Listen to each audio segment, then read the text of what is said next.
When I was a child, somebody, memory? Joy. Joy. Give us an example. Just having the freedom to pretty much do whatever you want, play in a world that doesn't exist. What kind of play did you play when you were 5 years old? I played a lot with Barbies, and I kind of made up my own world. You played with Barbies and you made up your own world. Beautiful. Please. I remember Snacks. I used to watch Arthur on PBS. Yeah. That was really fun. I saw it on the other day. It's on at 3 o'clock, and I was like, oh. The good old days. Yeah. Oh, the good old days. Yeah. That's cool. So you watched it, and did it bring back any? I mean, did you kind of move into a, Yeah, Buster, and Buster, and Arthur, and Francine. Yeah, I remember all the characters. Very cool. I was watching, I was like, oh my god, like, it's still the same. They still haven't gotten past the 3rd grade. Like, it's been so long. Yeah. Very cool. Somebody else? Anything? You're 3, you're 5, you're 6, you're 8. Well, more pre-6. Tell us something. Yeah, tell us about your world. Just being able to be silly. Okay. I mean, you can still be silly, but it's not as acceptable. Fair enough. Did you have a favorite, like a little doll or a little something that you carried with you or something? I had a blankie for... Okay, you had a blankie for a while. It's tucked in your purse. It's okay. A little piece of it could be tucked into your purse. Right, a little piece of it. Do you still have any piece of it left? I don't think so. I think my mom had to keep buying them, too. Oh, very good. Oh, did she pretend it was the same one? Ah, like the dead goldfish, and you replace it. You know, it's Probably satisfied. okay. So I'm in Berkeley, California. I'm about 7. And I created a treasure map for a treasure in Africa. And I mean, I put dirt on everything so it looked really old. But it morphed into, I believed that I actually was a treasure map for a treasure in Africa. And I had my best friend, Clay Clayworth.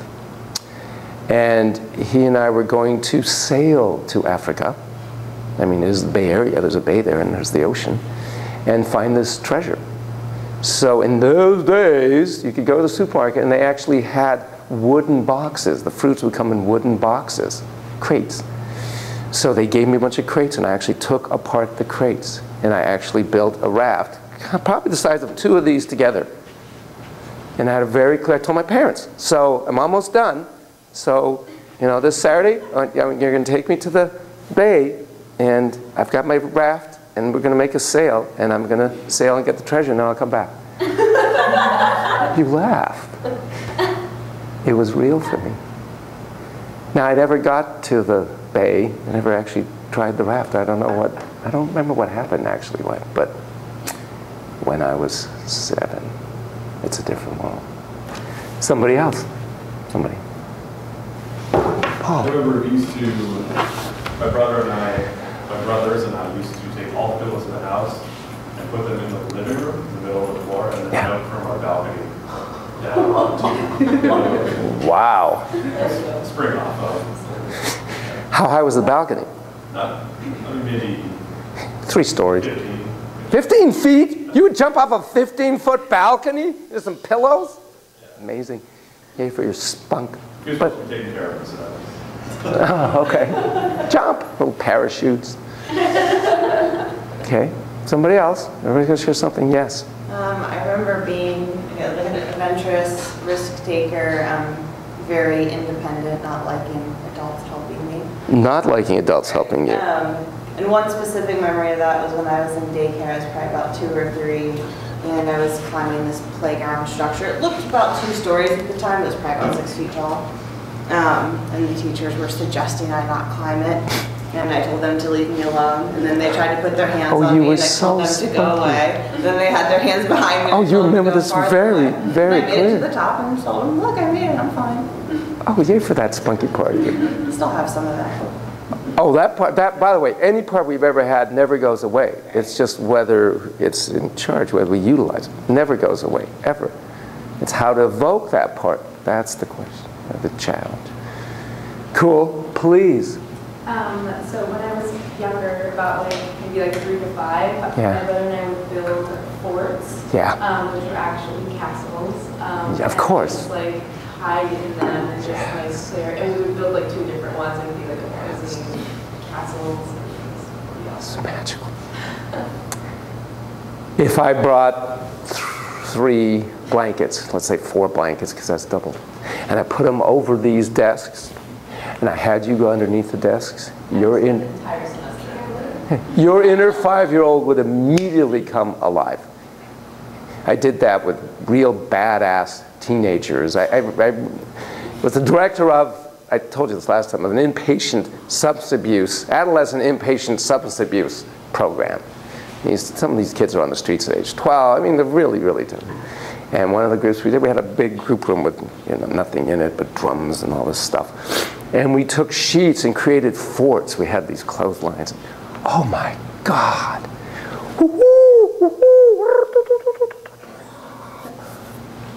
All of them were immediately 5 years old. Oh God, it was amazing. I mean, talk about, you want world peace, peace in the Middle East, have these guys meet, and gals, under the desks and put things around. They'll be like little kids again. The playful mind, the magic mind. So forts is a real good one. Somebody else, has everybody said? Yes, please. I would say that my childhood was really creative Okay. and artistic. Okay. And I think that is one of the only ways I tap into my inner child is when I paint or do sculptures or whatever art media at home by myself. But I remember specifically I got really into making paintings on the walls. And that didn't go down very well. Oh. Constantly painting and doing murals, and I get in trouble a lot. Oh, they didn't just put a bunch of paint, they could just paint, paste paper, tape paper on the wall and let you go at it. They might take a wall in your room and say, that's your wall, you do whatever you want. You all drew. You drew like crazy. That's how you related to the world in many ways. That's how you were expressed in many ways. You drew and drew and drew. So I come over from Israel, as I said, at age 7. I was on a boat. Yeah, we didn't fly over, we came on a boat. Unbelievable. And I will never forget. There we are in the wild blue sea, and I look out the porthole window, and there's another ship coming by, and it was the Andrea Doria. I don't know if any of you know, but the next day, you wouldn't know it was the next day, that boat sank. Another boat rammed into it, split in half, and it sank. Holy schnoly. Here's a little 7-year-old in a boat, just saw this beautiful boat. I remember it was late afternoon. I can still see it, and the sun beaming out this beautiful boat, and it sank. Ooh, sudden sense of vulnerability. So what did this guy do? A series of paintings, of drawings, over and over and over again, of the boat through the porthole, the boat getting hit, the boat sinking, just water. Over and over, I was doing my own art therapy. I was just redoing while being in charge. We drew, we painted, and then around age 6 or 7-ish, we stopped drawing as much. And now most of you, maybe you paint some, most of you don't draw at all. Maybe do a little. That's how you relate to the world. Some sense of what happened. What do you think developmentally, neurocognitively, what's going on? It's okay if you don't answer this. What's developing? What's rising? What part of your brain starts to more and more dominate? What part of your brain are you using right now? Yes, your prefrontal cortex, which is marvelous. And it takes over. So you no longer to that orbital frontal magic mind painting and that whole thing. You use words, which is it's wonderful we can balance it more, however. In many ways, it is like a sunrise. You come here, it comes here. Has everybody said something about childhood? Oh, okay, good, please. My grandmother raised me for the majority of my life. Raised you, okay, okay. My grandmother used to buy really big houses and rent the rooms out to different people, and so one of the things she'd have us do is learn how to play cards with them. So before I entered kindergarten, I knew how to count 2 decks of cards if we were playing blackjack, as opposed to ABCs. Wow. I think that's inspired my gambling habits. Yes. But yeah, that was one of the things I could do really well. Very cool. So this isn't, you're going to be mad at me. It's okay. It's okay. I am now 8 years old. My favorite book was Peter Pan. I wanted to fly. Never mind sail to Africa. I want to fly. So if Peter can do it, I can do it. Now, I didn't have Tinkerbell, but I thought, she has pixie dust. So what is this pixie dust? Well, in the logic mind of a 8-year-old, who's very much in his metaphoric mind, I look around and what's flying, and I see birds are flying, but they have wings and they have feathers and, oh, butterflies. Oh, yeah, they've got that dust. Yeah, on their wings they have, that's what's pixie dust, it's the butterfly dust. Yeah! I'm on a mission. I'm sorry, I know, I feel bad, I know. Oh, I captured hundreds of butterflies. Hundreds of butterflies. I became a butterflyaholic. I'm on it, man. Boom, another butterfly, another. And I kept them in a jar, and I'm sorry, I should be contributing every month to some butterfly, Save the Butterfly Fund, as a repentance, the lifelong repentance for this. But I took off all their stuff, and I collected. Yeah, I'm sorry, I feel bad, okay? I know, it's bad. They can fly, and see, the proof is they couldn't fly without it. This is it! I've got it! It's brilliant! And I actually was able to get about this much of a level in a big jar, you know. I mean, that's a lot of butterflies. Sorry, I know. I'm on the bed. I am on the bed. I'm not doing the 15 feet 3. No, and I don't have pillows. I just figured I'll start with the bed. I'll jump in the air. So I did. I actually poured the dust on. I poured on both my arms. I did. And I landed. I was like, and I had happy thoughts, by the way. That's the other thing. You got to think happy thoughts. Remember that part? I was happy. I had a real smile. Clunk. Dang. I was so disappointed. I figured maybe it wasn't enough. Or maybe I had to be a certain kind of butterfly. Because I thought the logic is still sound. But I wasn't about to go out and get that many. I couldn't. So that was that. It's a different mindset. It's a different way of being in the world. I was just going to share mine. Yes, no, I want you to. Yes. I remember being really imaginative and having no fears, which is the complete opposite of me right now. Ah. I had like little clubs with the neighborhood girls, and each week we would meet up at like a secret place in the neighborhood, and thinking now like, if my mom only knew all the places we would go to. Oh, yeah. I mean, nothing terrible, it's just Yeah. she had no idea where I was. Yeah. So, and we didn't care, like, random neighbors' backyards. Yes. Yes. Yeah. But we had fun. It's almost like now in video games, I don't know how many play video, and I don't really, but I know they have like maps of territories, you know, in COD, Call of Duty, any of these, there are these maps. That's how you looked at your neighborhood. I mean, it's really different now, and it really is true. This is to organize play dates and whatnot. But I am actually, my house that I live in since 1988 is old lady Sodik's former house. She was my 9th grade English teacher at La Jolla High, which is junior and senior high in those days. And I grew up in that neighborhood. My initials with my best friend, whose birthday, which again, remember his birthday, is November 3rd. And weeks from now it'll be relevant. I won't mention it again. I might mention it again. Anyway, his initials and mine are in the street there, circa 1962. It was exactly like described. We knew that neighborhood in terms of territories. And we would go weaving in and out of people's backyards, and we didn't think we're like on their, you know, intruding into their part. Not at all. It's like, this is our territories. We had little bush forts and whatnot. And you're like the Lost Tribe. You're like Peter Pan. It's this other way of looking. Speaking of pirates, so Duran, center of my universe, right? 21-year-old now. He was about 5, and you know, La Jolla Shores, you know, the Scripps Pier, and if you go south, the Beach Tennis Club and all that. Well, if you keep going south on a really low tide, now you're at the cliffs there, by the cliffs and all that. Oh my God, and there are these caves and whatnot. There are pirates in those caves. We know there's pirates in those caves, and there might be treasure. The stuff that came from Africa is now over here. They got it, they brought it. Oh man, we spent hours just looking for doubloons.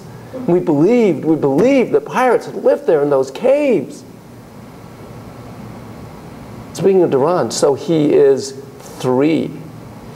Never mind the center of my wife Rory and I's universe. He is the center of his grandparents, my parents' universe. And we would bring him up. I'd bring him to my parents on Sundays. And they would, particularly from around 4. And then we'd come up for dinner, blah, blah, blah. And it was just the world to my dad. Well, one of our neighbors had a vroom vroom motorcycle. Freaked Duran out.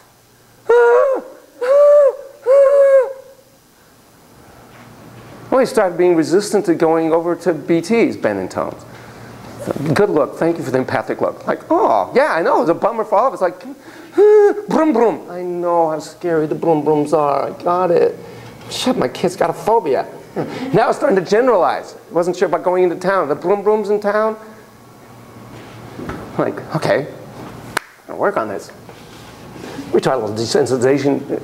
There's that nice clothing store, CG's. It's a friend of mine, and my wife loves that store. Well, right in front was a broom broom. Somebody, a big, huge broom broom. There was a nice guy who owned the broom broom. So we had Duran sit on the broom broom. We did all that. I tried to find little toy broom brooms he could play with. All of a sudden, it wasn't working, ladies and gentlemen. He's a stubborn phobic. If he's going to be afraid of something, he's afraid of something. His amygdala fired. He's like, huh. His inner protector's like, no, no, no, no broom brooms, no broom brooms. Coming down the hill, turning in the driveway. Steepest driveway in town, by the way. Used to skateboard down at Waimea Bay, I'd call it. It's like, I went, booga booga, chugga chew. The Broom Broom Protection Force is here to protect you. His eyes were like, ah, saucers. He said, do it around the car. Okay. Booga booga, chugga chew. The Broom Broom Protection Force is here to protect you. Do it around, do it all around the house. Did it all around the house, I did it around the outside. Done. That was it. That was it. That was the secret, that was the key. Come down the driveway, he never had a problem getting, and we did one time around town, and that was it. Do you believe in magic? Yes, I believe in magic. When you were 3 years old, you believed in magic. Never mind that pixie dust was butterfly stuff and you could fly.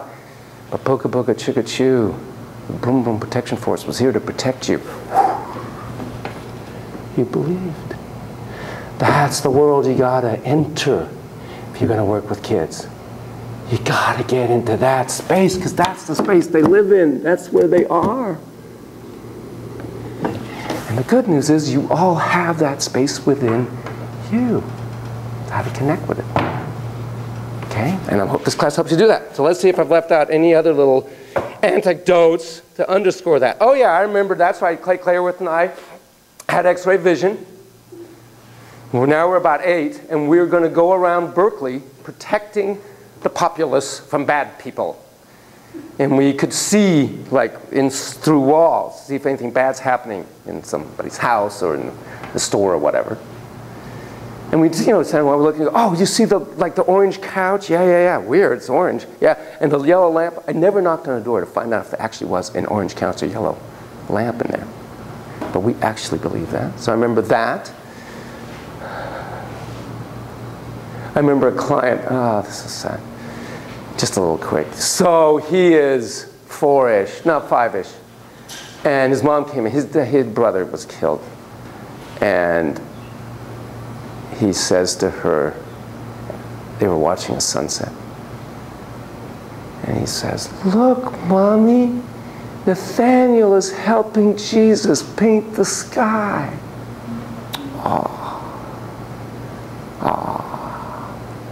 By the way, you deal with kids in death, you ask them real quick whether they believe in life afterwards and heaven and all that stuff. And you work with that reality of theirs. That's really important. Really important. Oh, I remember, yeah, that was another scary one. So I'm in Israel, and we lived in a in Rehovot, and there was this, because my dad worked at Weizmann Institute. Weizmann was one of the presidents. So we actually went to his house, the president's house, and there was a guard there. And this guard was kind of mean. And he said to me, you see this bullet? This bullet can get you anywhere, even in your home. Freaked me out. Didn't sleep that night. Oh God, the bullet's gonna get me. It can get me anywhere. Never mind the silver bullet, I hadn't learned about that yet. Yeah, weird. I still remember it. That many years later, I remember that. It scared the shit out of me. Mean man. Because you're different. You're living in a different world. I saw, in fact, on the boat over, I saw an Alfred Hitchcock flick called The Man Who Knew Too Much. And in it, a kid is kidnapped. And Doris Day sings, Que sera, sera. And he hears it through the pipes in this hotel. I mean, I remember this whole plot. Well, I wouldn't want to come out of the cabin because I was afraid I was going to get kidnapped and be thrown overboard. Kids also live in a lot of anxiety. Your amygdala. By the way, did I tell you this? The amygdala is the only part of the human anatomy that is, I did tell you this, I think, that is fully formed. Fully formed. 8 months in utero. Holy cannoli. Holy cannoli. You are born with a fully formed amygdala. Never going to get any bigger. Has repercussions, by the way, if you're born prior to 8 months. Because now your amygdala is not fully formed. That's how important fight-flight is. That's how important the amygdala is. Gets us in a lot of trouble afterwards, but we'll talk a lot about that later. But anyway, you get the sense of it. It's a really different state. Beautiful.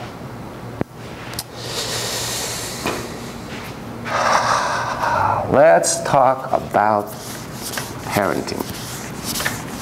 Now, do you have some sense of this magic mind state that you need to reconnect with within yourself and with the kids you see? It's certainly useful to do that when you are a parent. So, please. What do you think it is about the metaphoric mind that, because I relate to that, you know, as a kid you're much more creative, there's a lot of metaphorical thinking, but you kind of get rid of that. I don't think you get rid of it. What happens is get the prefrontal cortex, myelinations, right? Connections of different brain areas. It's like, again, the brain, and I know it's not any single area. It's all, so imagine the orchestra. So one part of the orchestra has been playing most of the time. Now you have the, let's say it's the bass section way over there and the drums and all that. And now it's much more the violins and all this up here, and that kind of drowns out the music back there, and they have less interplay in a way. But I don't know, if, you might have a question beyond No, yeah, that. that was the question. What do you think the main Oh, yeah. reason for that is? Like, Yeah. Like biological. I think it's neurobiological and culturations. There is a cultural factor. I also think that school has a lot to do with it because art classes are prominent when you're younger, and then it becomes if you want to take it, you can take it. But they don't really treasure that about you while you're growing up. And that's what I mean by culturation. Yeah. Because schools are one of the, well, family and schools are the main ways that we absorb culture and what we value or not value in terms of that. And what mythologies, certainly Native Americans, when we get to Jung, we'll talk, because Jung really is all about metaphoric mind in many ways. His whole, that's what I love about Jung is how he looked at the metaphoric mind, which is very different than Siggy. Not that Siggy's wrong, all theories are also right? The soul is a prism with all these different facets. Every one of these theories is one of these facets, just which colors you like. But I happen to like Jung's way of looking at that. It's a guide. It's not this cauldron of seedy impulses you have to repress and all that. It's a very different way of looking at it. But yeah, we culturate different.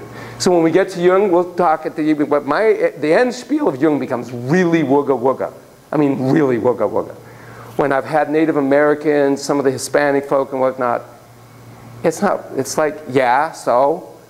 It's like saying, holy schmoly, the sky's blue, unbelievable. Did you know that? And they're like, yeah, it's blue. So culturation has something to do with what part of our marvelous symphony up here we value most and gets reinforced. But I do think even in any of those cultures, you become more adult-like, whatever the content version of prefrontal cortex. It is more of that and less of that. And that's okay. It's necessary, it's okay. It's just how to also value this, how to integrate that, how to be able to say, hey, let's hear from the base, please. Let's have the choice. Who's running the inner White House, as I always say. Who's in that Oval Office running our show? We'll get to that later. Okay, so many ways of looking at parenting is, as you know, that it has nothing to do with little pumpkins. It has all to do with what adult you hope your little pumpkin grows up to be at age 30. Who has a kid in here? Anybody have a child? Somebody did, but they're not here today. They're on the internship. Somebody's taking care of their child. Do you plan to have a child? Maybe? Okay.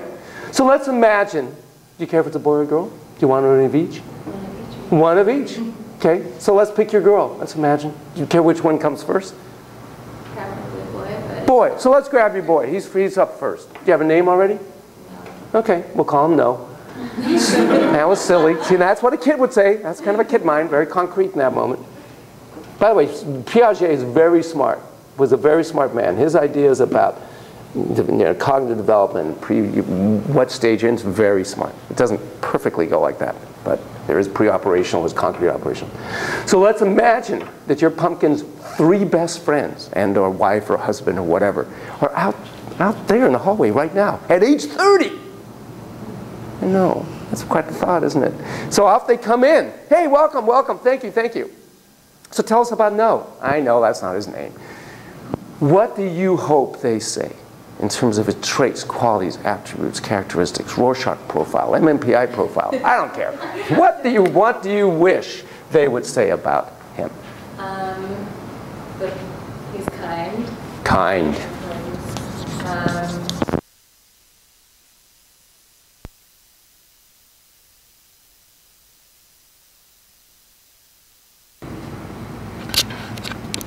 Okay, thanks for noticing. I don't know if I somehow, oh, it looks like it's probably low battery because it's got that little red thing going. Thanks for noticing. Creating such a fantastic child. I know. We want to document this correctly. Keep watching the blue. Should I put it on my back and my neck? We just keep switching around. I have a mirror.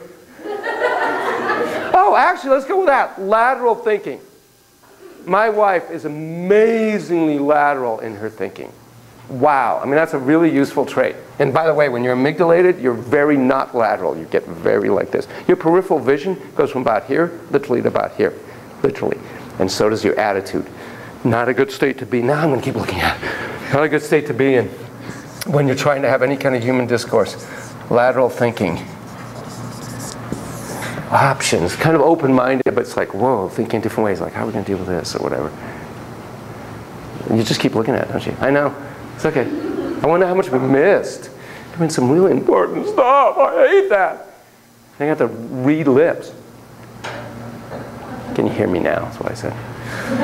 Okay, let's see. We've done a lot here. What do we got? We got confident, reliable, genuine, kind, smart, intelligent, open-minded, ambitious, respectful, generous, independent, courageous, curious, successful, has a job or her, happy, open-minded, lateral thinking, is able to be close, intimate, ha-ha, playful, humorous, irreverent, centered, self-assured, spunky. We left anything out besides toilet train.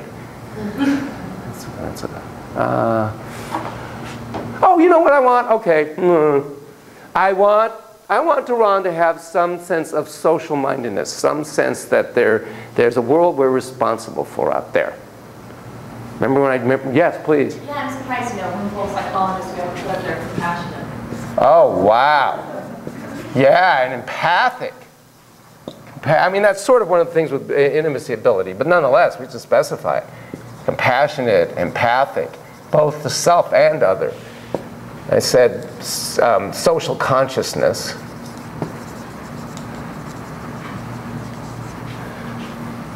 Remember I told you the meaning of life, right, in that first 5 minutes, 3 minutes, right? Do you remember what that was, the presumptuousness of all that? What's my sense of the meaning of life? To love yourself in a respectful and other adjectives way. Good enough. To take loving, responsible, respectful care of yourself, I believe is the meaning of life. And I believe it's incredibly hard, takes tremendous courage, and it's not self-full, I mean selfish, it is self-full because it involves being really good to others and good to the world, having social responsibility. That's taking my responsibility for care of yourself. I saw that was on your website and you quoted yourself. Yeah, I quote myself. You know, well, you gotta put these quotes on. Yeah. You saw my favorite quote on top, right? Did you see my favorite quote? I'll quote it later when we get to it. My favorite quote. It's just so cool. But we'll get to it. Oh, by the way, just to reiterate, what does this mean?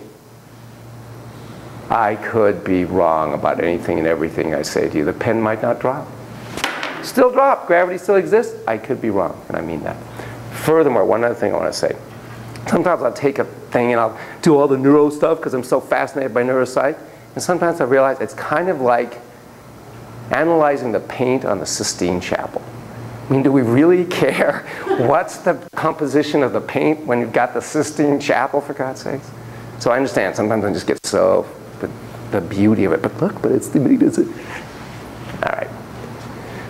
So actually having an appreciation for beauty and aesthetics, and that's kind of cool. Cultured, maybe even. Can we ask that of our kids? That's kind of cool. I worry about classical music. Who's going to still listen to it? But then there's some cool composers and conductors.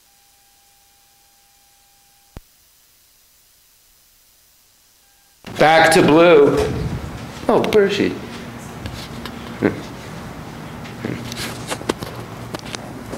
Okay. Footnote before we go to the parenting.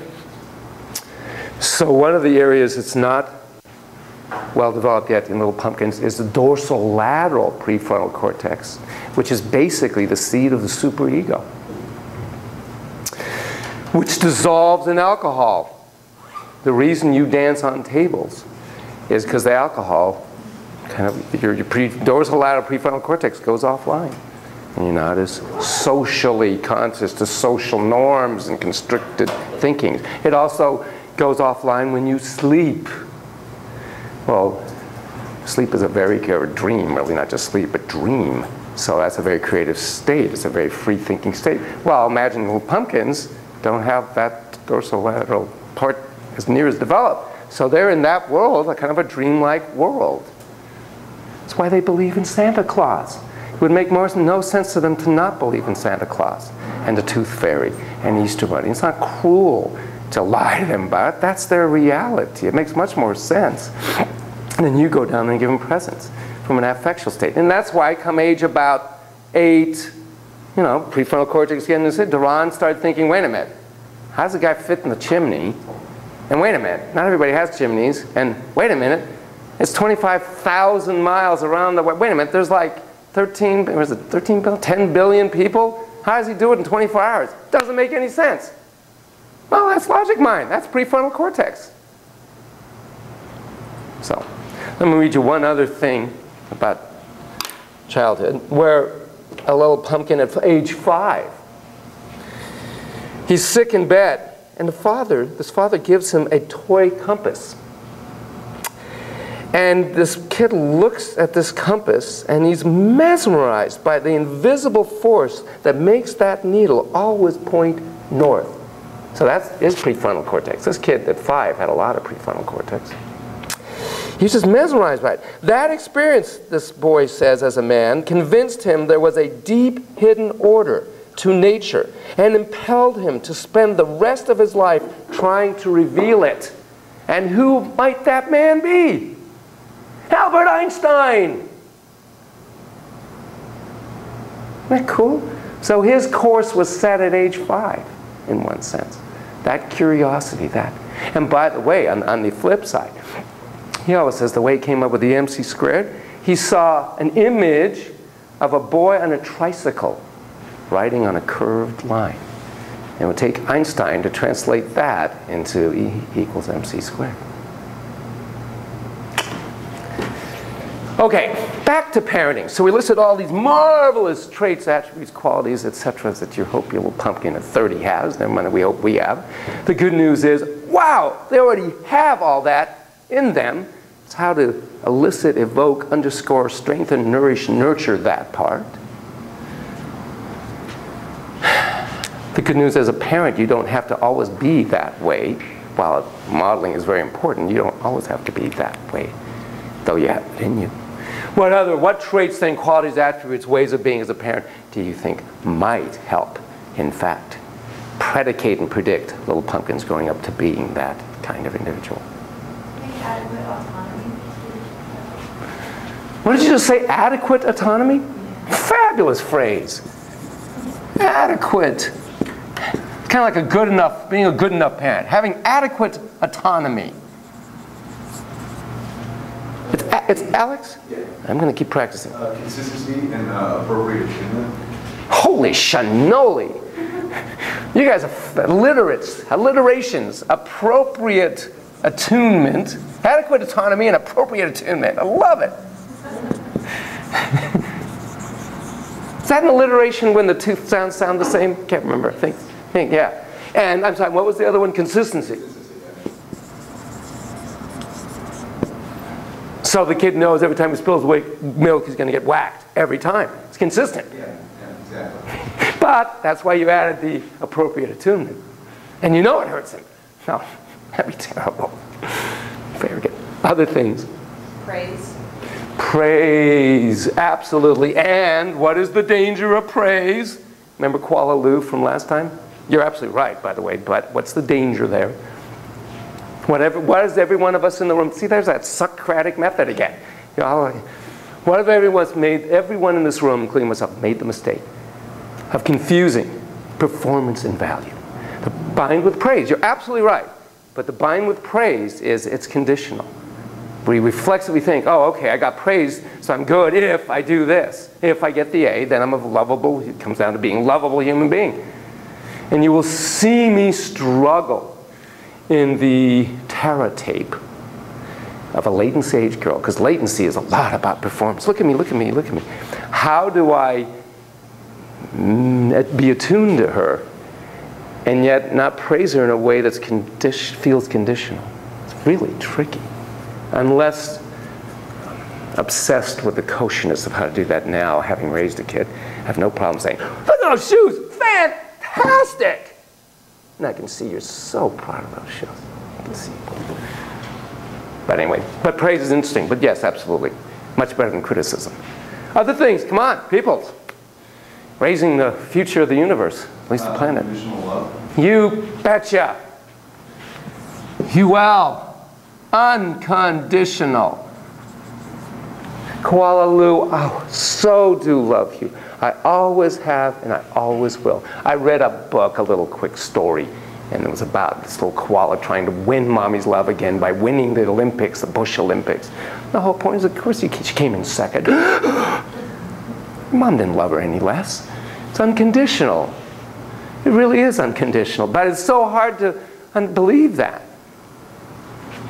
Because, by the way, we want to be the causative agents of our existence, which I'll talk a lot about next time. We want to think we cause things to happen, even love or hate. Other stuff. You're right on target, of course. Being respectful, R-E-S-P-E-C-T, find out what that means for me. You know who actually wrote that song? Otis Redding. Aretha made it famous. Limit setting? Yeah.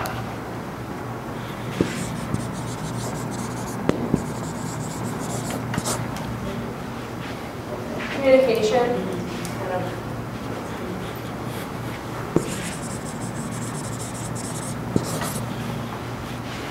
Being supportive. Say again? Being supportive. Supportive, you bet. You bet. I got your back.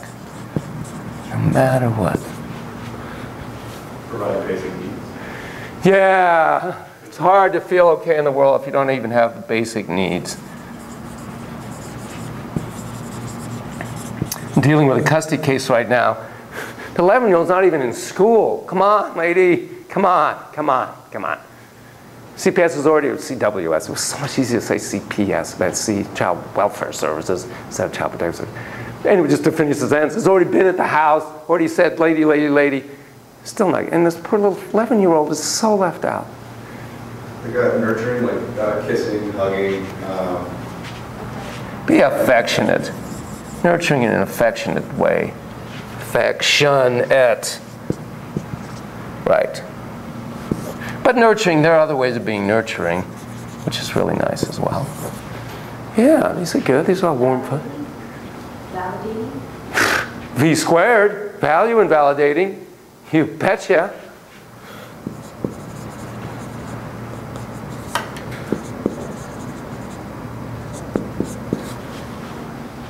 Yes, ma'am. Modeling the behavior you do want to see in your child? Absolutely.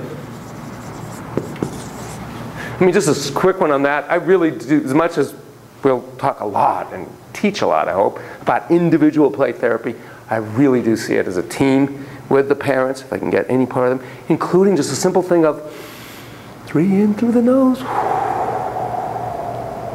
out through the mouth. I want the parent to do that.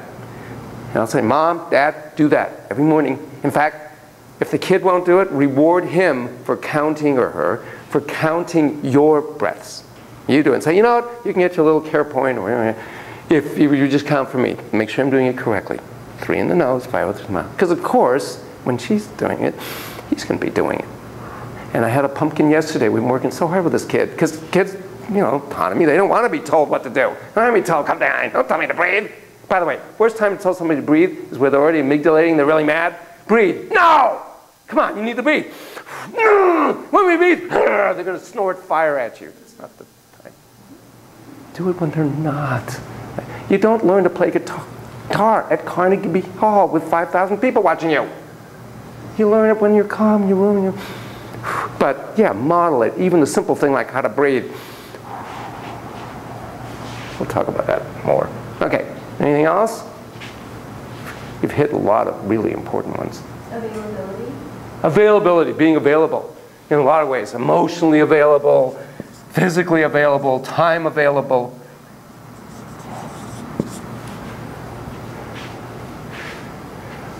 All of these in part say, I am devoted to you. I am committed to you. Ron needed me to do something yesterday morning. I had 1,000,001 things. I got up extra early. I did not eat breakfast. All that stuff, because I am so committed to that kid. So devoted to that kid. And it's got to be in actions. The orbital frontal lobe looks at actions, not words. Prefrontal cortex is in a lot with words. Orbital frontal looks for actions. Congruency between words and actions. So you got to be devoted. It is a huge endeavor to be a good parent, to help really foster kids to be that adult we would hope they would be. By the way, one of the things I do when I do with custody evals, I really do, I introduce, I say, I meet each parent individually. I say, you know, I know it's not going to feel like this because you wouldn't be here if it felt like this, but I approach this as a team. I have just met you, ma'am. I believe you love your child. I believe if I had you list 10 traits you wished your kid would be. By the way, I believe the father loves the child. I haven't even met him yet. And if they listed the 10 traits, I believe the two of you would list the same traits pretty much. Kind, caring, sensitive, blah, blah, blah. So the real issue here is not whether you love your kid or whether you want the same thing. It's how to get there. You differ really a lot in how to get there. You think you should move or whatever, blah, blah, blah. And I'm here to help create a plan for this team that I hope, with all the data we will have, helps get that kid to be who you'd want him to be at 30 and who the dad wanted to be. So I take that same philosophy. There's only one guy I can think of where I really thought this guy was so damaged he really didn't love his job. I mean, there are attachment disorder for, you know, there is narcissism, there's stuff. But anyway. Okay, so, long ago, there's a very smart woman named Baumride. You know Baumride? Anybody know Baumride? Because a lot of what you're saying is exactly what Baumride found in her research. And she is still the gold standard of empirically based data about effective parenting in terms of being antecedent to kids becoming a lot of what we described. So she did a smart thing. She went to schools. By the way, you do a custody eval, or evaluation of a child, you talk to the teacher. That teacher spends 9 months, 6 hours a day with a little pumpkin, if they're little. The parents don't spend that much time with them. By the way, do you know why kids are more attached to parents than teachers, even though teacher spends more time? Because connection has to do with time plus context, variety of context. So again, back to parenting plans. You want the kid to be close. If I gave you that doorknob and you took it for the next 30 days, and you held onto it in a variety of contexts, at the end of the 30 days, you wouldn't want to give it up. You'd feel naked without it. So parents have a lot of different contexts. Teacher has one context called school. They can be very attached to their teachers. So Baumrind, and this was like late 70s or something, early 70s, whatever, looked at these teachers, the kids, the teachers rated, and looked at the ones, B-A-U-M, I think it's R-I-N-D if I remember right. I can send you a link to a thing on her. And they looked at it, they had the teachers rate the kids in a variety of dimensions, confidence and being generous and caring, a lot of things you listed there. And then she went back and looked at the parents. And sure enough found these traits, characteristic attributes, factors for you researchers. Then, smart woman, she did the opposite. Found a bunch of parents, did a bunch of questionnaires, inventories, observations, found the ones who seemed to have a lot of this going on, then went to the schools and looked at the kids. Lo and behold. And as you know, research is always imperfect, never mind could be wrong, but lo and behold, there was a high correlation between this way of being and these kids being like that.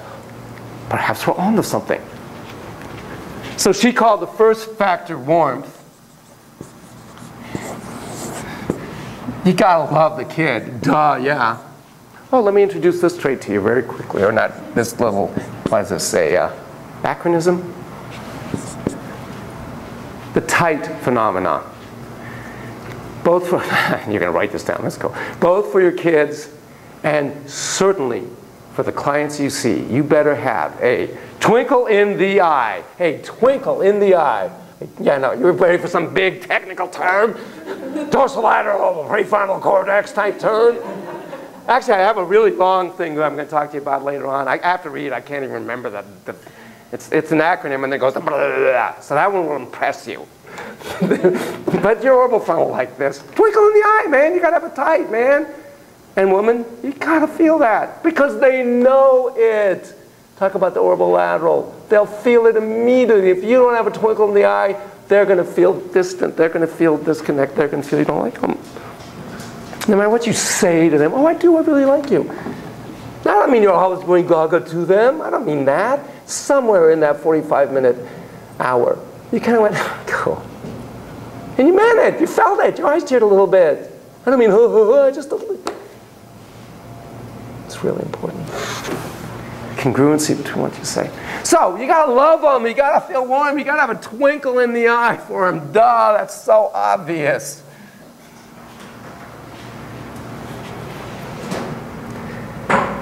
This is really important. Explicated limits. Yeah, they gotta be consistent. They gotta be explained. And here comes a big word, very simple word. You know, I'm sorry, I should say it out. You're not gonna be impressed by the word, but as a human phenomenon concept, huge. As we stand here, sit here, right this second, and there's a middle school, elementary school, whatever it is, right down the street, right? I swear, if it's recess time, there's at least 18 kids right now screaming this word. It's not fair! That's not fair! You cheated! That's not fair! So, limits have got to be, as best as you can, not only explained, but fair. Fair. Because by the way, Little Pumpkin says, that's not fair. Don't say to him, well, kid, you better learn early. Life's not fair. Oh, okay, that's a great optimistic way of looking at the world. Boy, you're really enhancing my sense of optimism. And, oh, that's another one of those 7 traits, being optimistic. Better learn early. What you need to say is, I know, it sucks. It totally sucks. Happenstance of the universe, I was born first. So I'm the parent to drag, and you feel this is so unfair to you that I'm making you that you can't go to whatever the thing is. I even think about kids, I get low. See that? Just spontaneously I'm down there. I get it. I totally get it. You're absolutely right. It's not fair, and that feels awful. Let me tell you how, not only is it primordial, that sense of fairness, it's primate.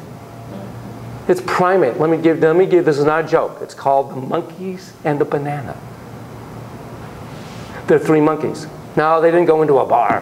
One of them wasn't a rabbi. No. It's research. Could be wrong. It's research. Monkey A does a task, and the researcher hands him a banana. Monkey A is sitting there in the cage looking. Monkey B comes, does a task, given a banana. Monkey A, Monkey B are sitting there eating the banana. Monkey C comes, does nothing, is hand a banana. Monkey A, Monkey B go ape shit. They had words, it'd be, it's not fair. That's not fair. I worked for it. They didn't. It's not fair. Similarly, and this one's on YouTube. I think it's Shananandram, this neuroscientist at UCSD. I'm not saying his name quite. Thank you. I think it's his presentation where he also shows this. It's about morality and whatnot. Because fairness, morality, there's a whole bunch of things going on there, really primate. So here it is. We got monkey A and monkey B in plexiglass pens right next to each other. And they're chomping on their cucumber. There's a little feeder hole there. And suddenly the researcher comes over and starts giving grapes to monkey A. Oh my God. Monkey B is like, ah, ah, and taking the cucumbers and throwing them at the researcher. Just, ah, ah. And monkey A is like, okay, don't give me any more grapes. What I wish they had done is put a little hole between A and B, because I bet A would have gone, look, dude, or dudette, here, have a few. We're okay. It's got to be fair. I get it. It's primate, people. And some people have a very, very augmented sense of principle and fairness. It's called the founders of our country. Give me liberty or give me death. It's not fair. Taxation without representation, that's not fair. Good thing I practiced karate, huh? Sorry, table. Didn't hurt a bit. All those hours of punching boards. So please, I'm sorry for the drop. Now do you understand why they put me in a room far away with big bricks? Really far away. You got to explain, and you got to make it as fair as you can. And sometimes it isn't fair, and you go, I know it feels so unfair to you. I am sorry. And the good news is, because one of the things you guys, you said, you need to foster autonomy within the limits. Here's the good news. Foster autonomy within the limits. When I talk to parents, I always say a limit is a door just slammed in your kid's face. Put a window in it. Put a window in that door. Especially when they get to be teenagers. Holy cannoli. Their task, as we'll see, is to push and push and push on that autonomy thing. I worry about kids who don't do that. And you put a window in that door. The other way to say it is, instead of saying no, or before you reflect, you go, no. You're crazy. You can't go to LA for a rave on a Thursday night, school night. You're out of your mind? No. Before you say that, stop. Which means stop, think, organize, proceed. It's my little acronym for stop, okay? Under what circumstances, under what conditions would you say yes? Under what conditions would you say yes? And with that rave one, actually, it was a father. He said, well, if I get to go, not that I want to go, but all right, if she has all the homework done. She's a 14-year-old. She has all her homework done. It wasn't really a rave, let me be clear. It was because raves have a lot of ecstasy, a lot of other stuff going on. All the homework's done, and I know when you got to her teaching, blah, blah, blah, blah. I can go with it. She has a friend. And if the friend's parent wants to go, we won't sit with him, blah, blah, blah, blah. Under what conditions would you say yes? And he did. They worked it out. By the way, also trained teenagers. Instead of saying, Mom, can I? Say, Mom, under what conditions would you say yes to my going to a rave? Okay? Example from my own life. Practicing what I preach in an amygdalated moment, nonetheless. So it's Duran, Jesse, and Chris, three musketeers. They've known each other since age 5. We've been what I call the roving commune. They sleep at each other's houses, blah, blah, blah, blah, blah, blah. Actually, Duran roomed with Chris. They were actually sweet bunkmates. I mean, it's unbelievable. It's so cool. I always say, and it's up to them, if and when they get married, each one of them will have 2 best men. There's no way they could choose between them. I mean, it's fabulous. It's just, went on vacation. I mean, it's just fabulous. We're still very close to families. Anyway, in fact, Jesse, his parents, live in my former home, the home, my parents' home that I was raised in. So when Duran spends a night, teary-eyed, when Duran spends the night at Jesse, he's looking up at the same ceiling I looked up at when I was 16. Ah, man of the heart. Love it. So, point being, with this sub, this big unecological sub, thank God it got stolen. Then it got returned. But the company said, okay, we've given you the check, we'll take it. Thank you. Been loyal to the 21st century ever since. And I driving these guys, about to drive, but then I forgot something. So I go in the house, I come back out, and Chris, is in the driver's seat. With the key in the ignition, doors and locked, windows up, gleam in his eye. Talk about twinkle in the eye, but this is a mischievous twinkle, not one of adoration. And he says to me, I'm going to turn on the key and drive. And I say to him, what of course the reflexive thing to say is, no, you're not. Open this door right now. And instead what I said was, I really did say this. Absolutely. Wind out of sail. Absolutely. When you're 15, and if it's okay with your parents, and if it's okay with Rory, I look forward to the moment. And you have your permit. You're 15 and a half, let me be clear. When you're 15 and a half, you have your permit. It's okay with your mom and dad. It's okay with Rory. I would be thrilled. And Ron and Jesse are your witness. But for right now, driver's seat. Really, really, really? Absolutely. Driver's seat. And he got right into, not driver's seat, got into the passenger seat. Let me into the driver's seat. No problem. He was like, really, really? Absolutely. Guaranteed. I'll put it in writing right now. And you know what happened? 15 and a half. Got my permit, dude. It's okay with my mom and dad. Roy said, fine, so you can see on the cell. Tears in my eyes. It's yours, bud. On it. Unbelievable. High five. Whoa, wait, whoa. They always drive too close to, they're afraid of the cars coming in this lane, so they'll drive too close to the right. And it's like the mirror's like, his mailbox like, Under what circumstances would you say yes? You want the tattoo? Fine, when you're 18, don't live it anymore. No problem, just don't show it to me. Okay. But you gotta explain the limit when you're saying it, and it's gotta be fair. Let me do that part of parenting in 3.2 seconds. Here's optimal parenting 101 in 3.2 seconds. When you're plotting all the way, you want to set the least amount of limits as possible so that they bloom as much as possible. And really it comes down just to safety and boundaries. Okay. Number 4. Thank you, Ms. Baumright. Or Dr. Ms. Baumright, Ms. Doctor. You get to share yourself. You get to have feelings. You get to have perspectives. You get to share of yourself. It's kind of that being available in the way you're mostly. Share self. Parents of kids who are thriving, share themselves.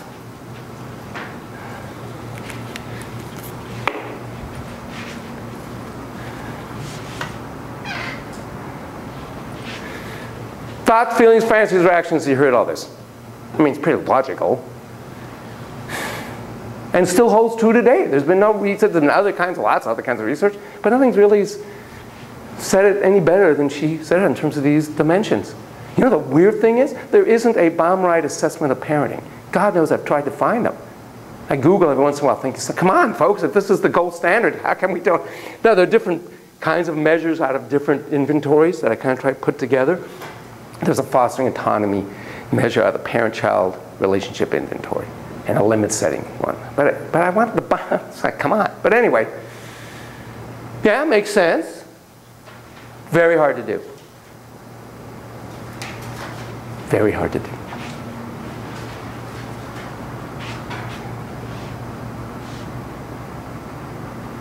What's hard to do about it, again, let me just give you the spiel about the amygdala. So you already know it's 8 months in utero. You already know, oh, maybe I didn't tell you this. As soon as, bless you twice. By the way, most people sneeze twice. So you might as well say bless you twice. Every once in a while you get a uni sneezer, but almost everybody's a bi sneezer. You'll notice. Hardware's 30,000 years old or more. A lot of software updates. Okay, so amygdala formed back in savannah, saber-tooths chasing us. Okay, so we look at it that way. If I clap my hand real loudly now or scream loudly, your amygdala would immediately fire. The first thing that would happen immediately is your empathy systems would shut down immediately. You do not have time to say, nice putty cat, I get it. You're hungry, you've been waiting for a meal for weeks. Here I come along, it looked like a great meal to you. Could you cut the gazelle over there? Probably more tender, a lot more meat on him. You don't have time for that. You've been gulped long ago. By the time you said, ah, you say, ah, and you're gone. All you have time for is bop, yop. That's what you have time for. So rightfully and understandably, when your amygdala fires, your empathy systems shut down immediately. You're not going to be, was your wonderful, adequately attuned, never mind attuned, never mind value and validating and reflexively reflecting. Are you kidding? So usually when a kid says, I want to go to a rave, or I'm going to turn on the engine, your amygdala immediately fires. 2, as I said, your peripheral vision goes from here to here, so does your attitude. You're now very lineal in your ways of looking at things. You're not a good problem solver. By the way, the associative neural network of negativity fires. So it's not just this momentary negative. I remember, Chris, when you were also a brat the other time, and furthermore, you always hid my Lou cookies that I loved. You've been a pain in the ass since you blah, blah, blah, blah, blah. Anytime you hear the word always, never, any of those globalizations, you don't need an fMRI. They're in their amygdala. They're amygdalating. Period. Done. Got it. Lousy for problem solving. And all you're going to do is think of the negative, isn't it? Okay? You're going to be highly emotive, so you'll either be rageful or grateful or whateverful.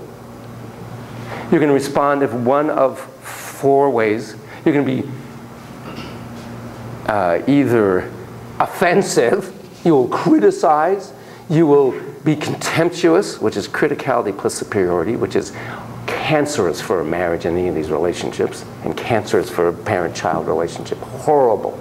You'll be defensive. No, I didn't. You will be avoidant. Whatever, I'm out of here. Or the other way, and guys will do this a lot. Fine, fine, fine, have your mother come. In fact, why doesn't your mom live with us? You know what? Yeah, fine.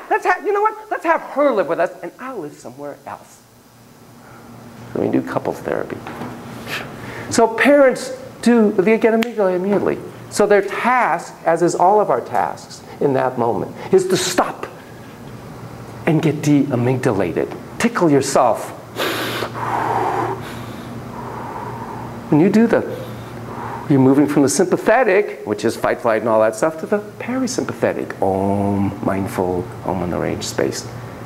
So when you see a kid amygdalating a parent, the task is no longer the discussion between the two of you. The task immediately is get de-amygdalated. Do jumping jacks. Look at the cute kitty YouTube video. By the way, if you just say to them, Gottman is this famous couples therapist. He actually puts a little blood pressure meter on people's fingers. And as soon as it goes past whatever it is, 100 or something, a little bell goes off and he goes, stop, all conversation stops. Lower the blood pressure. That's the only task right now. Because nothing good is going to happen in your next exchange, period. So same with parents. I tell this, by the way, everything I'm saying now, I tell the parents, I tell the kids. They all know the amygdala. I say amygdalation is not a real word. Amygdala is. Amygdala. You gotta get de-amygdalated. That's your task. And if you're gonna avoid, go, that's fine, but you gotta say, but I'll be back in 5 minutes. When they go away and separate, it's not like a boxing match where now you're thinking about what you can come back at them with and be even better in your strategy. It's to get out of that state. I showed you this, right? Prefrontal cortex, limbic. Here's the amygdala. Hug the amygdala with your prefrontal cortex. And just doing this feels ridiculous, so you giggle. And when you giggle, where are you? Not amygdalated. You cannot giggle and be amygdalated at the same time. Impossible. Neurophysio impossible. Okay? Yeah, I'm glad you're thinking about that. Is that really neurophysically impossible? I think it is. I could be wrong. Could be wrong. Okay, are we in time? Questions? Are we getting this? Okay, so as your task as a parent, your task as a lover, as a friend, is to be really aware when you're amygdalating. I amygdalated with my dear wife this morning. I realized, I'm amygdalated. Sometimes she says to me, go serve. Really important.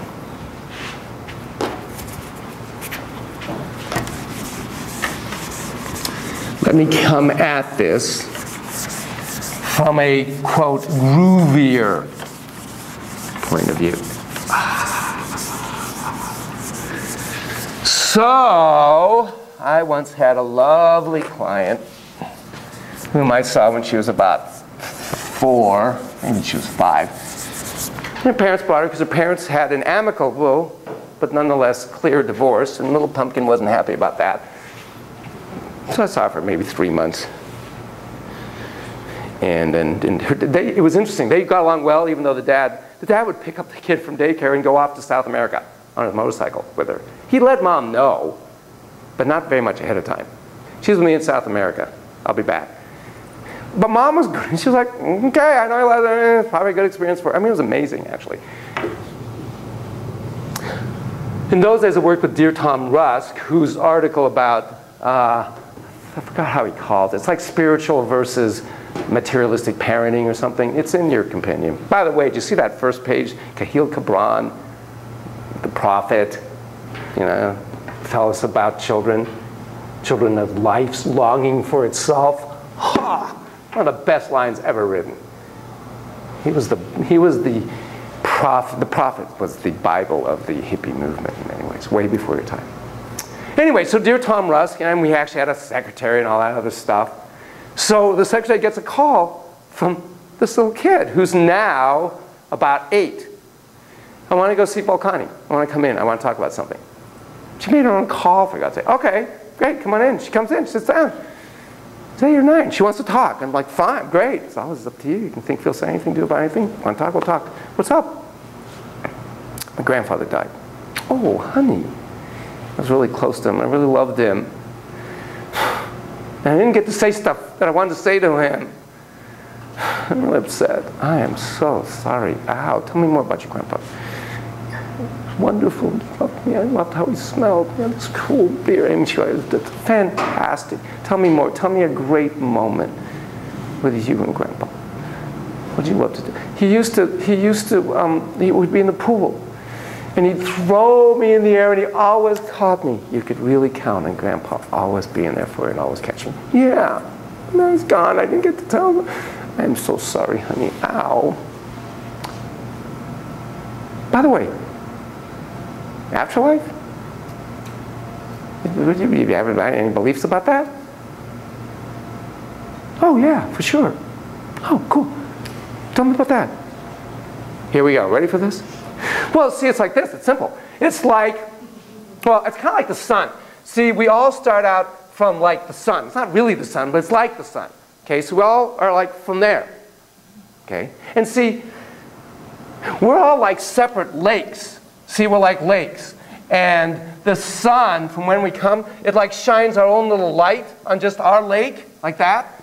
And then when we die, we go back to the sun. Our light goes back to the sun. The Buddha has spoken. Holy shanoli. Wow. I've been studying like Buddhism and all that isms and like reading Jung and all. What? Where'd you come up with this? Where'd you come up with this? Holy shanoli. I should be coming to you even. Okay, I totally get it. Let me make sure I get this. So there's a sun, this energy thing, whatever it is from whence we all come.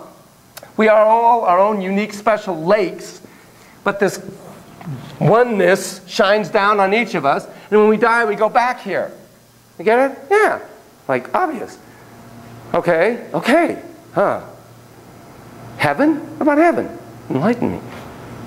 Yeah, it is heaven. Okay, cool. So tell me about heaven. Oh, well, we each make our own heaven. We each have our own heaven. Oh. What's your grandpa's heaven?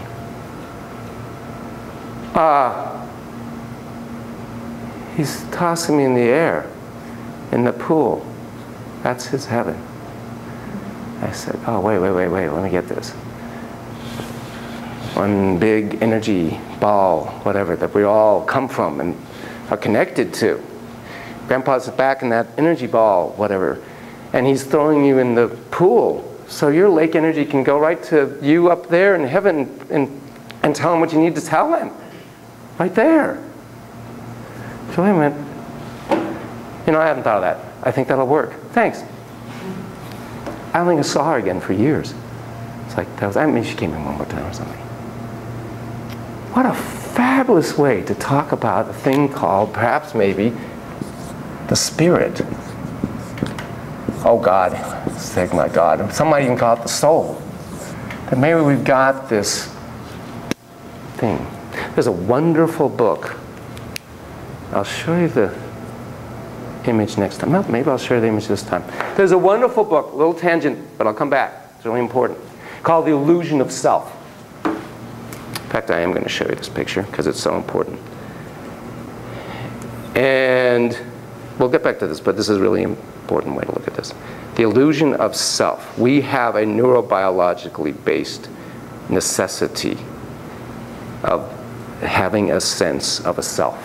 And it's equivalent to this image. I'm going to put the image in the camera. I want each one of you to see this image. Because every single one of you sees a square. You see the square. You see the square. You see the square. You see the square. You see the square. You see the square. You see the square. And you see the square. And you see the square. And folks in camera land, you see the square. It's an illusion. There's no square there. What defines that square? What defines that square is these little Pac-Man-like things. Well, that is all the different things that you identify as being you. Everything from all your childhood stuff, who your parents are, she had a grandpa and all the relationships and things like that, the fact that you're a psychology graduate student, all that stuff. We are the mosaic of our attachments. What we are attached to is what defines, oh, bye-bye. Get clearer, is what defines us. That's what defines us. I could have you list 5 things you're attached to, or 10 things you're attached to. Now you're telling me who you are.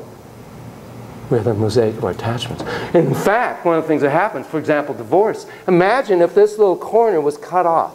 Do you see how all of a sudden that square would be diffused? You wouldn't see it as clearly? That's what happens in divorce for little pumpkins. So their sense of self becomes diffused. That creates tremendous amygdalation. It's called existential angst. Trauma is that. All of a sudden we lose the pieces, and it fragments your sense of self. Okay, very important image. That comes out of that book. So, nonetheless, given whether it's a reality or not, and whatever your religious beliefs are, we have a, just as you could see that square, you have a need to believe in an integrated self. It has a spirit. And that, ultimately, is what you want to be valued and validated for. So when we take a simple word of warmth in her formula, unconditional positive regard, that Kuala Lu wanted to be, all of us wanted to be loved and seen for this unique spiritness. So the question becomes, how do we do that as a parent? Well, you're a psychoanthropologist of the soul. Psychoanthropologist of the spirit. What the heck does that mean? So let's imagine you're in this faraway land where and you're an anthropologist. And they eat these little white kernel things called rice. Whatever. What's the new health food thing? Something with, what is it? Quinoa. quinoa. All right, it's supposed to be healthy. I can't even say it, but anyway. I have a bag of it. I haven't used it yet. So they're eating that, and they're eating with these funny things called chopsticks. If you're an anthropologist, here's what you do not do. You don't come over there and go, they're in a restaurant and they're all eating with this thing. You go, whoa, wait, people. You ever heard of forks? Come on, dudes and dudettes, forks, man. You can get about 38 kernels of rice on one pitch of a fork. You're getting like 1 or 2. Very inefficient. By the way, they're on sale this week only for you. $9.95 a whole set. Let's do. We got a deal? You don't do that.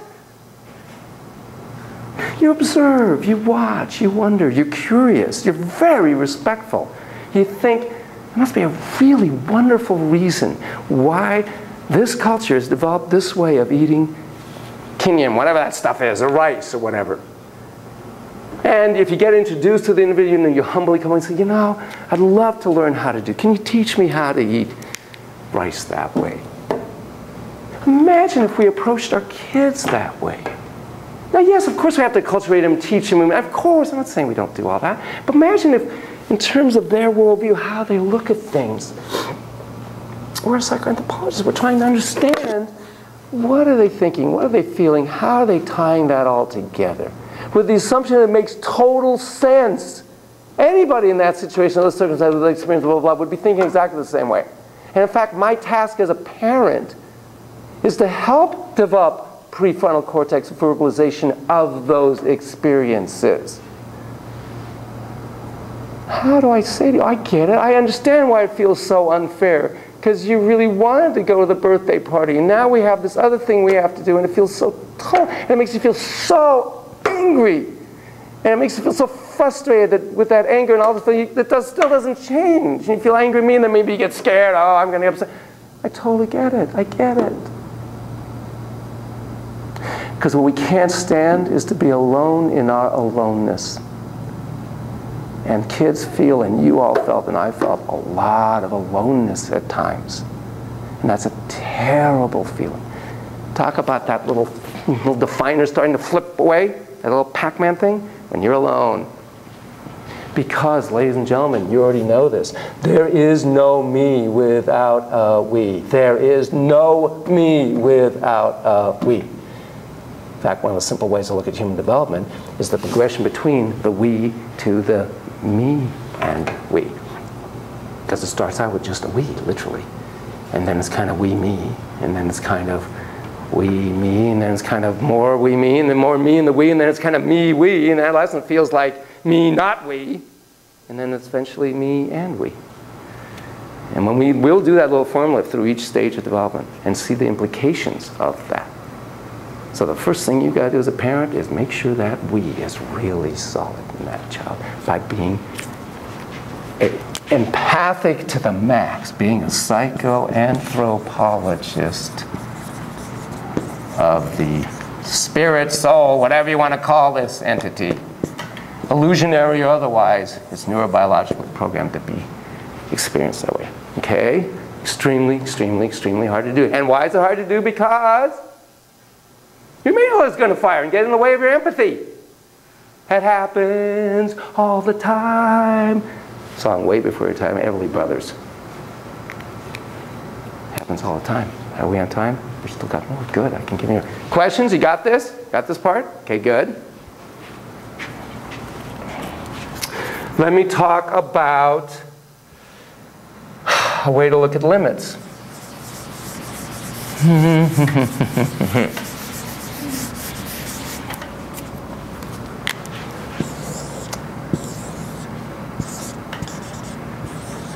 Or in teenagers, yeah.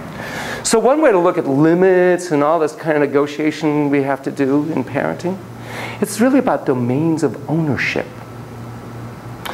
So there's the child or adolescent domain, there's the mutual domain, and there's the parent domain of ownership. Mutual domain, the living room, the kitchen, places where family members inhabit together. So you have to mutually be responsible to pick up your dishes, don't leave your shoes, and all that stuff. Kind of obvious. Parent domain. They typically own the house. Well, the bank owns the house, but nonetheless, it's our home, it's our car, it's our money, it's all kinds of ours there. That's kind of clear. What's really of interest is what is the child's domain of ownership? What's theirs? And especially gets interesting when you get to adolescence. And what they define as their domain of ownership. Because by the time you're an adolescent, I would dare say at least 98.3% of the arguments, if not 99.999% of the arguments between a parent and an adolescent is about asserting whose domain is it. And they're saying, this is my domain. I get to decide whether I go to a rave. I get to decide whether or not I have a tattoo. I get to decide whether or not I get to have an ear thing there, never mind, a tongue thing there. That's my domain. That's their job, is to push on this like crazy.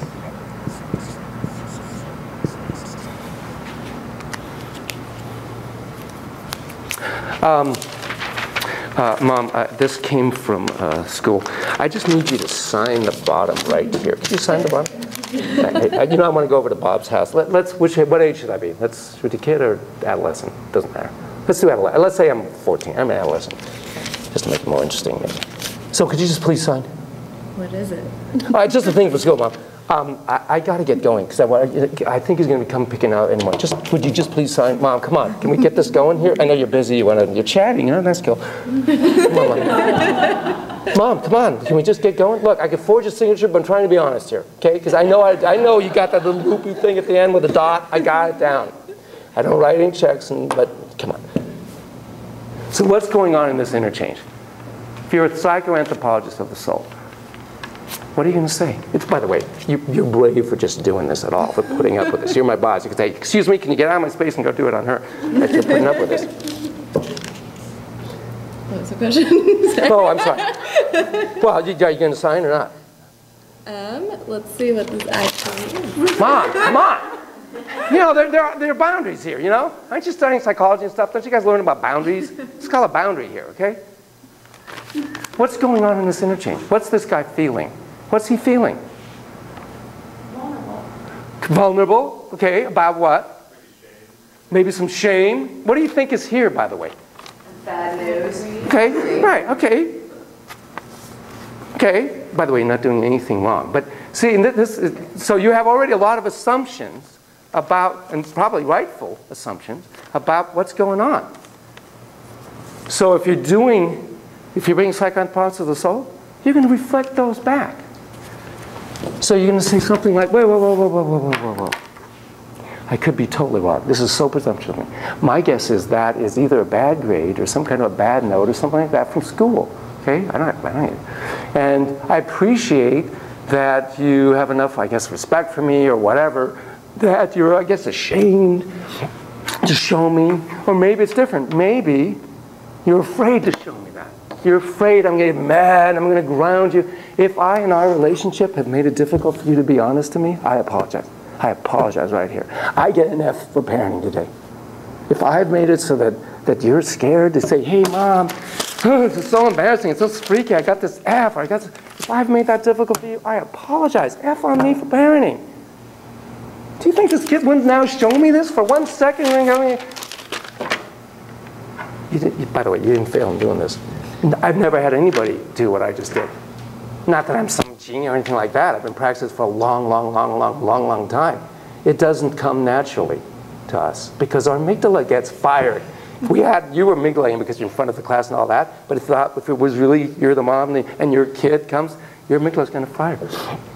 So you're going to break down that empathy. But what you need to do is wait, and you can even say, wait, you know what? I'm amygdalating. Hang on a second. Okay, I know what's happening. My guess is you got a bad grade, honey. It's okay. I love you just as much. We're going to work this out. The Beatles, we can work it out. You know, they landed 50 years ago, blah, blah, blah. So that's the first. See how hard this is? See how hard this is? Oh, my God. It's exhausting. And I always say I could be wrong, and you know, it's presumptuous. And it's, by the way, it doesn't end with, now I've made the empathic statement. Now I go to the next step. Because you got to look at the response. The kid might be like, and you go, oh, okay, whoa, it looks like for something either I'm wrong or you're feeling overexposed. I'm playing psychology, I'm being over-empathic. I apologize. What do you need from me? I need you to sign this. Okay, boy, you're a nuts and bolts kind of guy. Gotta love it. I still think there's something negative there. And here's what's not feeling right to me. By the way, you get to say that. It doesn't feel right to me. I don't even know why. It's an orbital frontal lobe limbic feeling. I don't know. It doesn't feel right to just sign it because I don't think you're right with whatever that is. Something's amiss here. And somehow we got to work that out at some point, not necessarily a second. Okay? Unbelievably hard. But the good news is you already knew it all. It reminds me, I went way back when he used to insist that the graduate students that I supervised videotape, oh God forbid, those deep poems of the night called a therapy session. The tape didn't work, the microphone didn't work. Sometimes a cigar is a cigar, it really goes out. The blue goes down. Most of the time it's like, no. And there, something goes on, and I pause and I go, okay, so what do you think is going on? And they say fabulous stuff, just like I think, and I go, and I hit it, and they don't say any of it. Again, because they're amygdalating or whatever. It's like, say it, go, you know, I could be wrong, but I'm thinking da-da-da-da-da-da-da-da-da. The other thing that's going on here is he's saying, school is in my domain. This is up to me. Whether I get an A or an F, that's up to me. Whether I do my homework or not, that's up to me. This is my domain. So unfortunately, the school doesn't allow me to sign yet. So I still need your signature. However, if it was only that, then you'd be going, yeah, I got an F, I did bad and all that. I understand you're freaked out about it and whatnot. Because by the way, empathy begets empathy. Talk about modeling. He's more likely to say, I get it, Mom. I know you love me. I know you're worried. You think I'm going to be homeless and all that. And all your Harvard dreams are dashed. I'm so sorry. I am, after all, only 8 years old. And it is only a needs improvement on a quiz. Okay? So I appreciate the love and adoration. I need you to sign. I do think school is my domain. Under what conditions can that be the case? Now she's going to be sitting in the watch. Next time she comes, she's not going to be in this row. We're going to keep going back rows, back rows. You getting the sense of this? I dare say, nobody in this room, including myself, has ever been parented that way. I could be wrong. Could really be wrong. And that does not mean that you didn't have wonderful, loving, caring parents, by the way. I mean, interesting, I'm so sorry I didn't bring the things that you wrote, because usually there's 2 or 3 that are not happy childhoods. And again, you didn't have to put your name on it. Some of them say do not read in front of the class. Some say don't read at all. That's fine. So not everybody's childhood was happy and all that. But even with the best, and I had a wonderful mom and dad overall. But they didn't talk like this. Nobody talks like that. Nobody looks at the kid. That's what I mean. This is what I'm talking about. I said an attitude about children. They're real people with immensely complicated feelings that they can't really put into words. But you can. You can give them the gift and say, I get it, hon, and it's okay. Pheromonally, you can say, I love you just as much whether you get an A or an F. What matters here is not this, it's this. That's what matters. That we're not connected right here, right now. That matters more than anything. I want to be connected to. I want you to, boy, am I getting emotional. I want you to feel that, you can come to me and say, yeah, I got an F, holy schmoly, or hey, I want this to be in my domain. My simple formula on that is, as long as you're taking loving, responsible, respectful care of yourself, you bet it's in your domain. You convinced me that getting all Fs, oh, let's do that one. Okay, fine, so it's all Fs. Okay, wait, I got a D minus here. What are you going to say to that? What are you going to say to that? I'm sorry, now you're Socratic method again, S-U-C-K. You're going to say, how do you feel about it? Let me do the Psych 101 question. I mean, I can say a lot about how I feel about it, but what's important right now is how do you feel about it? Really, honestly, how do you feel about it? Footnote way over here. I got to be respectful of you guys and get you out at 10 after 11. Good old Tom Rusk had 3 kids, has 3 kids. Natalie is a double PhD from Brown University in Chinese study, and it's something to do with technology and education. I mean, she's incredible. And she runs, she's incredible. Scott was the warm-hearted giant. What is this? Something gentle giant who was a wrestler and all that, and discovered his mind in college and ended up in Stanford Med School. Oh, okay. Why not? Discovered your mind a little later, but you used it well, and so he's a doctor. He's a real good doctor. And Tom was a psychologist, psychiatrist. He didn't do meds, and he didn't hospitalize. He was really a therapist. But actually, Scott, with all the meds, got him back into doing some medicine. Anyway, body. Then you have Carl, the youngest. Probably what now we would call him spectrum. those days you'd probably call him, probably call him on the autism spectrum, because he didn't even have an Asperger's term yet. And Tom always says that really all and any and all, for the most part, of Carl's ability to connect with us is due to Natalie. He adored Natalie, and Natalie adored him. Carl's passion was music.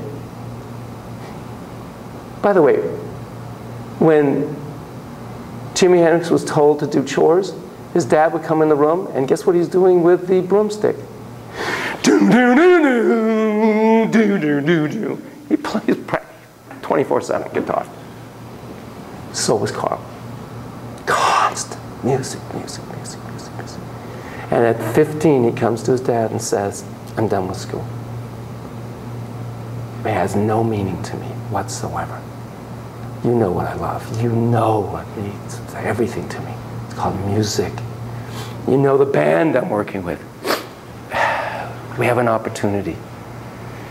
He was 15. His other band members are 18 and 20 and whatnot. And by the way, he was really good. We have an opportunity. I want to move to LA. Tom said he did this. Oh no! He banged. He kind of went to the wall and went, don't make me live by my values. Oh no! I'm scared shitless. I know, Dad. I want to drop out of school, take a leave of absence from school, and I want to go do music. By the way, Dad, what? I hear in your voice, Dad, that you're stressed. Yes, I know you're scared. Thanks for the empathy. How much do you pay for Natalie's schooling? Natalie's schooling? Yeah. Brown. This was before she had a creation. $20,000 a year. That was cheap. That's expensive in those days now. Are you kidding? 20 grand? I'll lay that on the table right here. I'll pay it in full cash. I don't have it. Well, maybe sell stock. Whatever. Okay, that's cool. How much do you pay for Scott? Scott is 16. Okay. You know, I could ask for 18 and meet in the middle. I'll go with Scott's. I want 16K. I want 16K a year to do my music. What do you think Tom Russ did? It's okay if you haven't read his thing. Once you read his thing, you know he did. I said, okay. Because he knew. I mean, again, this isn't some kid that just says, hey, I want to be a musician. Would you buy me a Fender car and give me 16K to go to LA? No, this kid's been doing, I remember going over for dinner. And he loved me because oh yeah, you were there when the Beatles were on Ed Sullivan. And you were, yeah, you Stone. He loved all that stuff, all that music. This is 1980 now, so, you know, this is, and so it's true. He would do that. And he's not a big doper. The money would actually go. So they checked out the apartment. I mean, they helped set the whole thing up, and they let him do that. And he supported him. Holy schnoly, because it's in his domain. You're right. And if I'm really the sponsor of your soul, if I am really got your back, put my money where my mouth is. You betcha. And that, ladies and gentlemen, takes immense courage. It also takes something else that we left off of there. And I mean this in a non-denominational way. Denominational way, whatever the word is, you know what I mean. Faith. The hardest thing for me about deciding to be a parent, and you can tell, an optimistic guy and all that other stuff, I realized very clearly, I'm an only child. I love life. I love myself for the most part, you know, all that other stuff. I realized I'm going to now love somebody more than life itself. That makes me unbelievably vulnerable. Unbelievably vulnerable, like I've never been in my life. Every moment in the back, I don't think about it, but the reality is I've never been like this kind of vulnerable. So you got to have a certain faith in life, a trust. And that's huge. And that takes tremendous courage. And kids will challenge you on that more than anything else in your existence. Every one of you, if you have kids, will love that child more than life itself. You will. And so you will be vulnerable like you have never been, ever. You think you're vulnerable in love? Try having kids.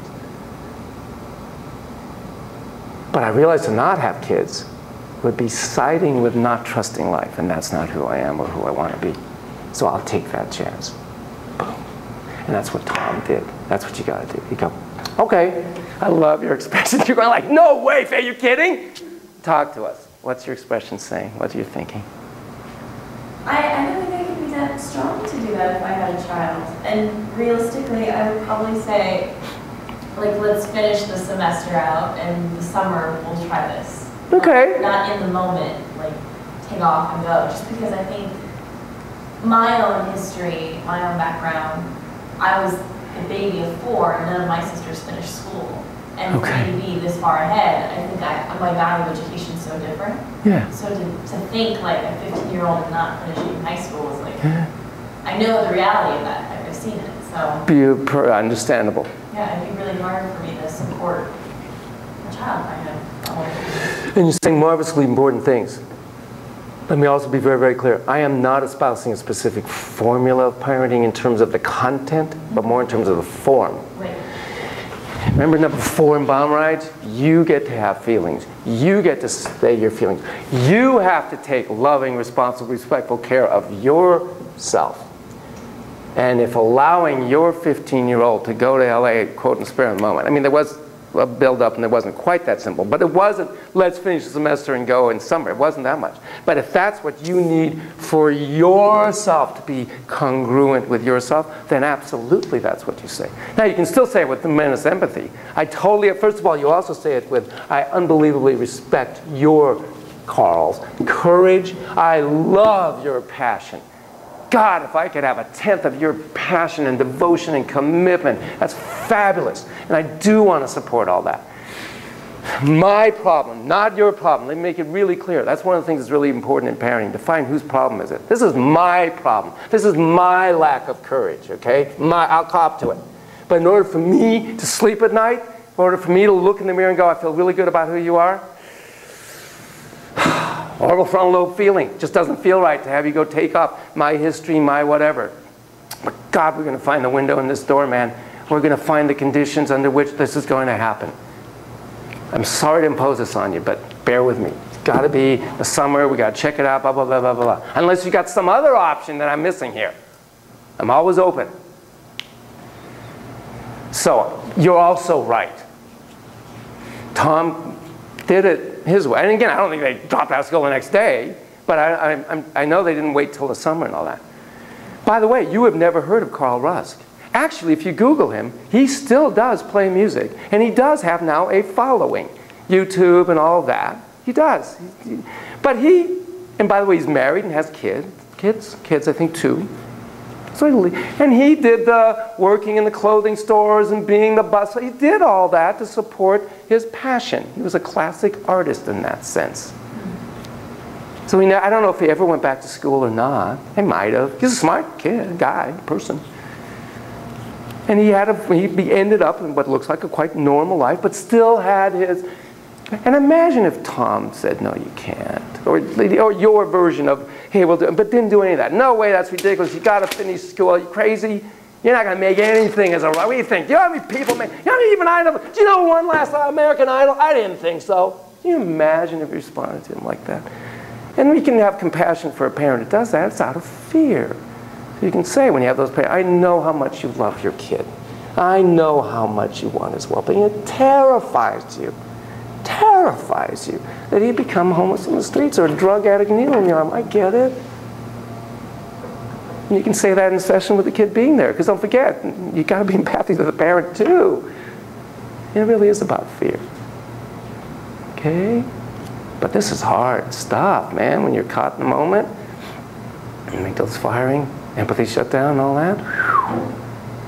The good news about relationships, you can always say, you know what? Let's come back to this. I'm like, whoa!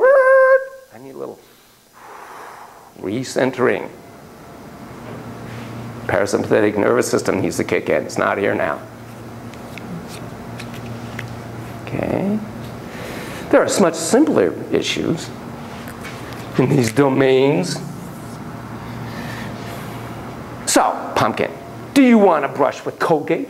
Do you want to brush with Crest? How about organic Uncle Tom's? Do you want to make toothpaste? We can make toothpaste. Baking soda, I think there's some seaweed in there, we'll probably get some mint, we can figure this out. Now, do you want one of the old-fashioned, or do you want those electric? What color? Do you like the red? Totally up to you. What's not up to this child? And some would argue this, by the way, but that's okay. What's not up to this child? Correct! So you can take loving responsibility for care of yourself, you gotta brush your teeth. Now, there might come a time when they're older and the kid says, it's my mouth. I get to sit. And you can say, fine, then it's your dental bills.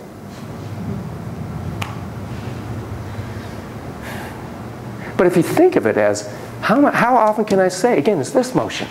That's up to you, that's up to you, that's up to you, that's up to you, that's up to you. It's when you ask me, and it was fine, you know, how long do you want it to be? That's up to you in here, of course. I mean, do you see where I'm coming from? I'm going to tell you, it should be, are you kidding? It's up to you. Because we have a built-in need for autonomy, because any one of us have that spirit that says, you give me liberty or you give me death. Life without choice is pointless. I mean, my God, look at the world. That is so in our species. That is so in our species. So it starts in the home. That's how strong this is, because it doesn't feel fair to not have choice. We're back to primate. So give your kids as much choice as possible, as long as they take it's up to you.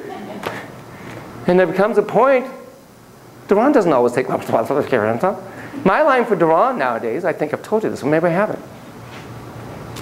There's several rituals we have. One is whenever he leaves out to the world, even when he comes back and then he goes back to school all the way up to LA. He's a very adventurous kid. Just a footnote on that, and then we're going to stop. So the footnote on that is, he was in Australia, right, with lovely Kyla. And I get a Vox, it's like kind of a walkie-talkie from afar. And she says, hey, Yano, it's Kyla here. Duran is about to jump out of an airplane. See ya. I'm like, oh my God. He's about to jump out of an airplane? Kyla, I know this isn't really a walkie-talkie, but what happened? Kyla, get back to me really quickly. Just tell me he's landed on the ground with both feet. Hello? I can't remember if it's 3 or 4 hours. It felt like 4 days before I finally find out. The seagull has landed. Oh, good! So I'll tell you how I got over my ski lift phobia. And the only reason I got on a ski lift, of course, was for my son. I wanted to see this wimpy guy who wouldn't get up to the slope and eat lunch with all of them. Oh my God, a ski lift. Ah! Anti-Zen, how to not be here now. I am not on the ski lift 30 feet off the ground with the wind going. I would count all the posts. I knew each post before it finally let me down. It would I knew the highest one. Oh God, here we go, the highest one. And of course it invariably stops there, you know that. And here comes the wind. I'm thinking about surfing. I'm thinking about other things. I'm thinking about anything but being here. And if there's an instructor, I say, just talk to me the whole time. And of course I keep the bar down the entire time. There are little kids saying, no, we're not lifting. Until it's now, like, here's the station thing. Okay, now we lift. And he's jumping out of an airplane. Yay for your spunky spirit. So when my dear son-in-law, he lets me kiss him on the neck, he always goes, look at it. He gives me, and I go, I love you more than anything in the universe. My love is wherever you are, just touch your heart and you'll feel it. Son, yes, Dad.